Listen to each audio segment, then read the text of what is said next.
Up though, he's going to be a big boy. We are talking about our coastal taipan.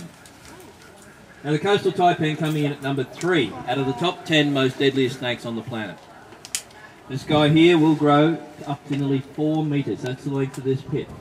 He has 12 to 13 millimetre long fangs, much longer and larger than any other venomous snake, and he is a multiple striker, which each time he does strike, he will pump more of that highly neurotoxic venom into his subject. Now the speed of this guy off the mark, well, let me put it to you this way. Usain Bolt, our world's fastest sprinter, clocked over 100 metres at 37.8 k's an hour. Mr. Coastal Taipan off the mark, 45 k's an hour. So that's pretty quick for something that doesn't have legs. Poor old Usain Bolt, he'd be left standing dead in his starting blocks. But this guy here can see much, much clearer than any of the other guys. I generally say that snakes can see clearly for about 2 to 3 metres of clear vision, and thereafter that, you're nothing much more than a shadowy blur. Whereas these guys are about 8 metres.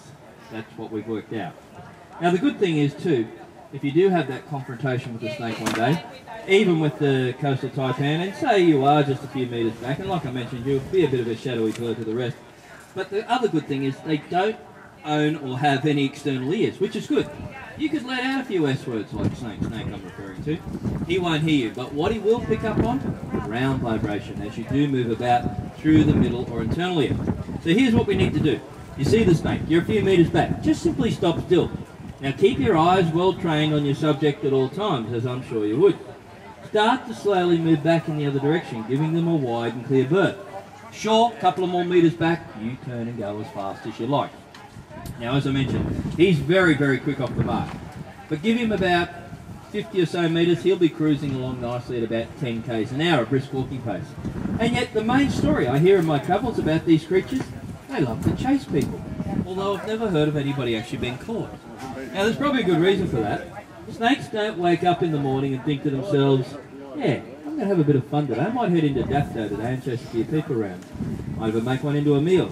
Well guys, we're not on the menu. They've got no need or reason to chase us. Now that snake you do see hurtling towards you, it's not a form of aggression or attack, it's actually a form of defence. Now they're moving back to an area where they feel safest, perhaps where they've just come from, perhaps now where you're standing. You may have suddenly just startled that snake with the ground vibration and off they go towards you.